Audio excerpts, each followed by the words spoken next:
Welcome, ladies and gentlemen, to another exciting episode. This is our life. This is a prepping episode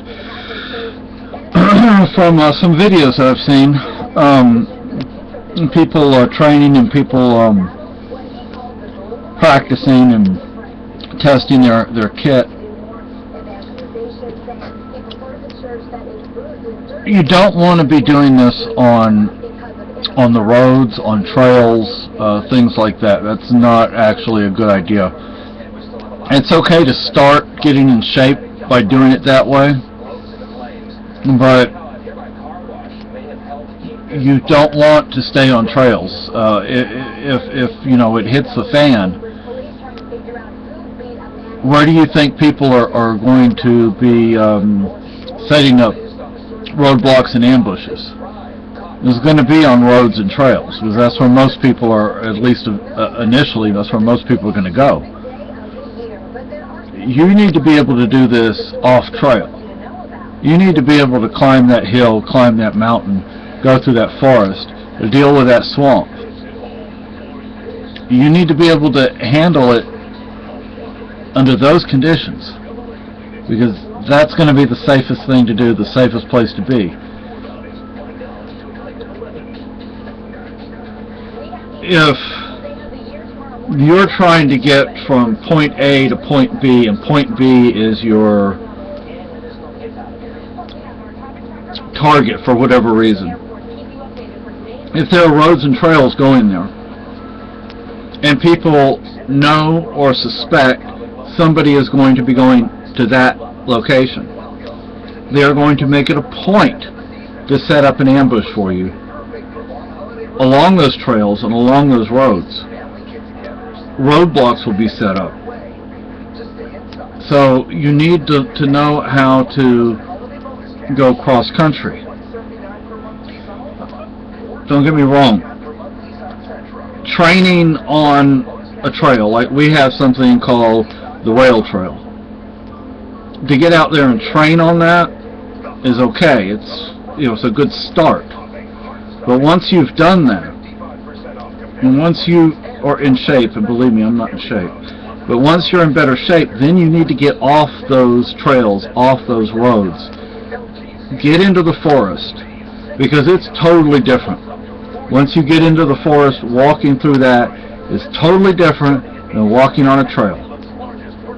The trail is better than the road, because it's a little rougher, but not by much.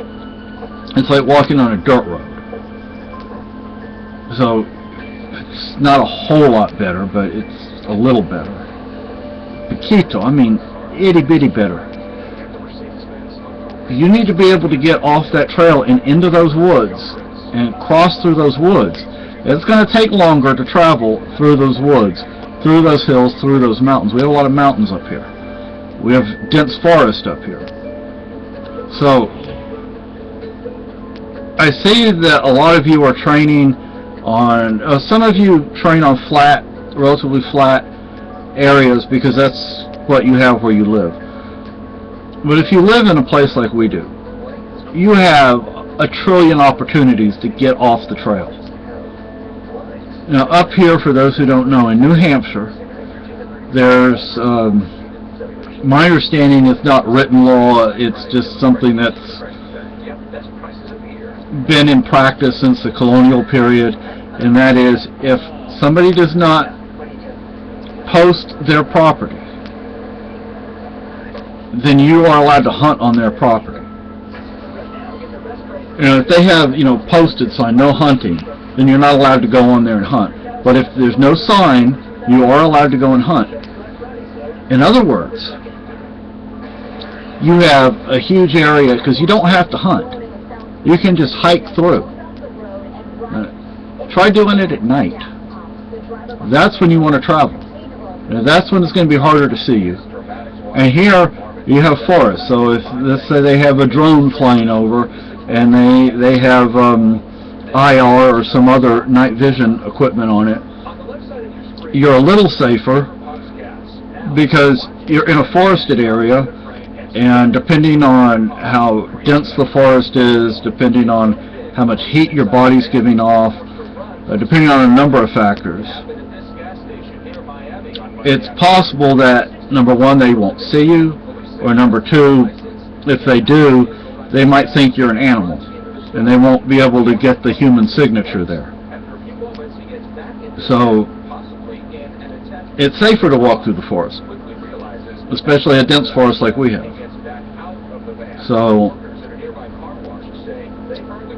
keep that in mind when you're training, when you're prepping. You need shoes and boots. You need boots that are going to be able to handle that kind of environment, which is a whole lot different than the footwear you need on a trail or a road.